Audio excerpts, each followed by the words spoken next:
श्रीमद्भगवद गीता के अध्याय 3 श्लोक 9 यज्ञार्थात कर्मणोऽन्यत्र लोकोयम कर्म बंधना तदर्थम कर्म कौन्तेय मुक्त संघ समाचर अर्थात यज्ञ के लिए किया गया कर्म ही उचित है, अन्यथा यह संसार कर्मों के बंधन में फंस जाता है। इसलिए हे कुंतेय, आसक्ति रहित होकर उसी यज्ञ के लिए कर्म करो।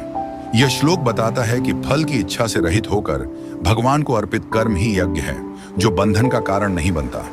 स्वार्थपूर्ण कर्म बंधन उत्पन्न करते हैं, जबकि निष्काम कर्म मुक्ति प्रदान करता है। श्रीमद् भागवत गीता अध्याय 3 श्लोक 10 सहयज्ञा प्रजा सृष्ट्वा पुरोवाच प्रजापति अनेन प्रसविष्यद्भूमेश वोष्ठविष्टका मधुक अर्थात सृष्टि के आदि में प्रजापति ने प्रजाओं को यज्ञ सहित उत्पन्न करके कहा था, इस यज्ञ द्वारा तुम्हें वृद्धि प्राप्त हो, अर्थात यज्ञ करो, ये तुम्हारा इष्ट कामधेनु, सभी कामनाओं को पूर्ण करने वाली कामधेनु हो। यह श्लोक बताता है कि सृष्टि की शुरुआत में प्रजापति ने सभी प्राणियों को यज्ञ के साथ उत्पन्न किया और कहा कि यज्ञ से ही समृद्धि प्राप्त होगी। यज्ञ को कामधेनु की तरह सभी इच्छाओं को पूर्ण करने वाला बताया गया है, जो देवताओं और मनुष्यों के पारस्परिक संबंध को मजबूत करता है।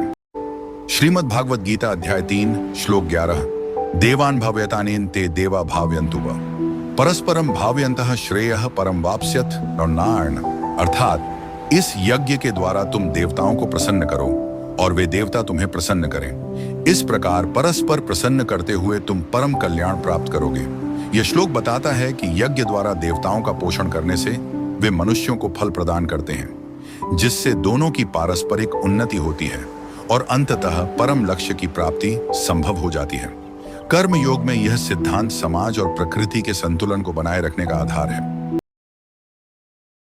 श्रीमद् भागवत गीता अध्याय 3 श्लोक 12 इष्टान भोगान ही वो देवा दास्यन्ते यंज भाविता तैर दत्तान प्रदायेभ्यो यो भुंक्ते स्तेन एव सहम अर्थात यज्ञ से प्रसन्न होकर देवता तुम्हें इष्ट भोग प्रदान करेंगे।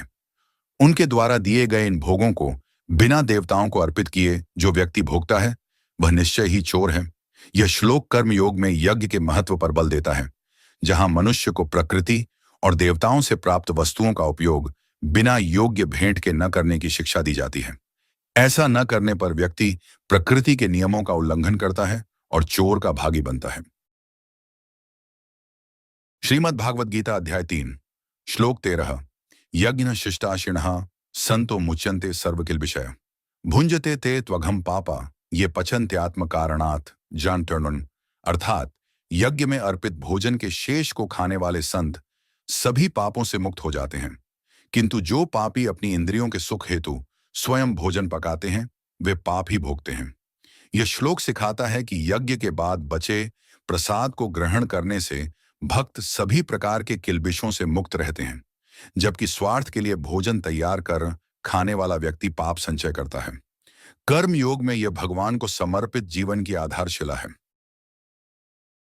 श्रीमद् भागवत गीता अध्याय 3 श्लोक 14 अन्नाद भवन्ति भूतानि पर्जन्याद अन्न संभव यज्ञाद भवति पर्जन्यो यज्ञ कर्म समुद्भव अर्थात सभी प्राणी अन्न से उत्पन्न होते हैं, अन्न वर्षा से उत्पन्न होता है, वर्षा यज्ञ से होती है और यज्ञ नियत कर्मों से उत्पन्न होता है।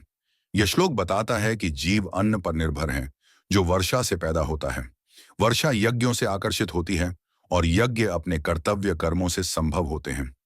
भगवान इस चक्र के माध्यम से निष्काम कर्म की महत्ता समझाते हैं।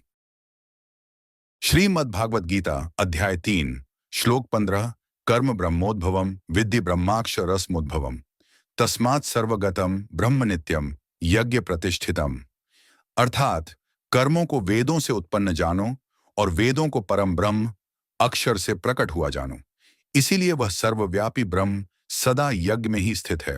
यह श्लोक बताता है कि वेदों से कर्मों का उद्भव होता है और वेद परम ब्रह्म से निकले हैं, अतः ब्रह्म सर्वत्र व्याप्त है और यज्ञ निष्काम कर्म में उसकी सदा स्थिति रहती है, जिससे जीवन चक्र चलता है। श्रीमद् भागवत गीता अध्याय 3 श्लोक 16 एवं प्रवर्तितम चक्रम नानुवर्तयतिह यह अघायुरिंद्रियारामो मोघम पार्थ सजीवती अर्थात हे पार्थ, जो पुरुष इस प्रकार प्रवर्तित सृष्टि चक्र का पालन नहीं करता, वह इंद्रियों के भोगों में रमता हुआ पापपूर्ण आयु वाला होकर व्यर्थ ही जीवित रहता है। यह श्लोक बताता है कि वेदों के अनुसार निर्धारित कर्तव्यों और यज्ञों का चक्र प्रकृति द्वारा चलाया जाता है। जो इसका अनुसरण नहीं करता, वह केवल इंद्रियों की तृप्ति के लिए जीता है, पर उसका जीवन पापमय और व्यर्थ हो जाता है। इससे सामाजिक और आध्यात्मिक संतुलन बिगड़ता है।